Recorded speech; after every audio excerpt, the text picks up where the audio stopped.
The US and Iran are both turning to social media to influence you all. They want to push public opinion on the ongoing war. In 2026, where AI is so easy to access and politicians are turning to memes to send a message, we're now looking into how exactly each country is using them. You may have seen videos like this on your feed. They're AI-generated Iranian videos and images in the style of Lego characters. This particular clip criticizes President Trump and his overall war strategy. But take a look at these X posts side by side. One from a pro-Iran account has an AI-generated image of what looks like a fiery explosion at a U.S. base in Erbil, Iraq.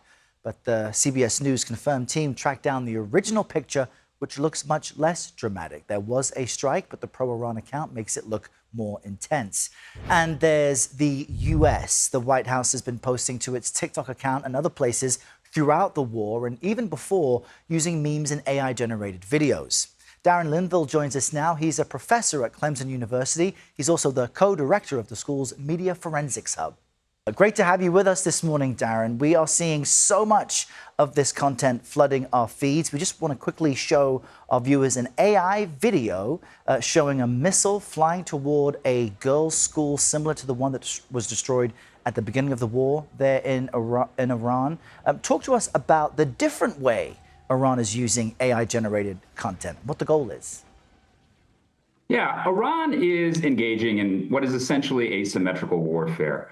I think it's apparent to Iran and everybody else that they can't go toe-to-toe with Israel and the United States in a military kinetic warfare. They're losing that side of the war. But history tells us that in any conflict where there's an underdog, they're going to look for every advantage that they can. And Iran is clearly looking to propaganda and the digital media space as a place where they have an advantage.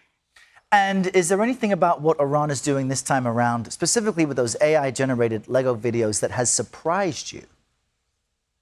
Well, it's really kind of what we were expecting to get eventually. AI is really at the point now where it can do this. It can do it at scale. It can create content that is entertaining and authentic appearing that would have normally taken, weeks to produce. It can create fakes that are actually better than the real thing in many cases.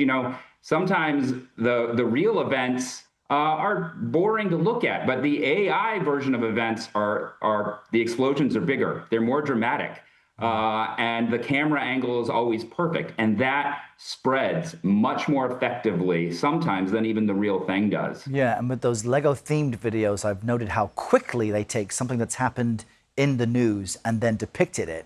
We want to also show a post from the White House. Take a look at this. So that depicting the U.S. taking out Iranian regime officials, blending war video with what looked like bowling. How is the Trump administration's goals perhaps different from Iran? Well, the Trump campaign seems to be engaging in a lot of the same politics that they've been doing for years. They're really targeting their base. They're engaging in a political campaign while Iran is engaging in a global war.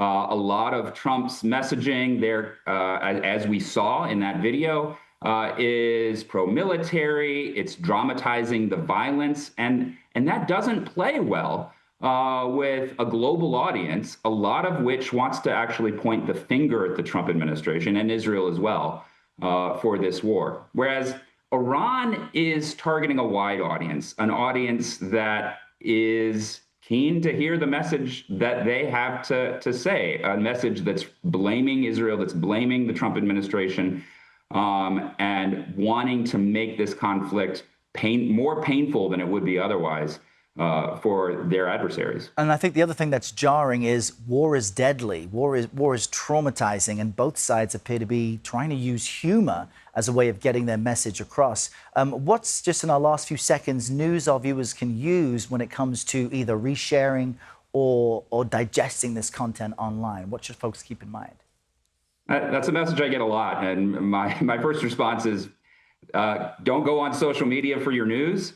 Go to trusted sources. Go to social media to talk about K-pop or sports.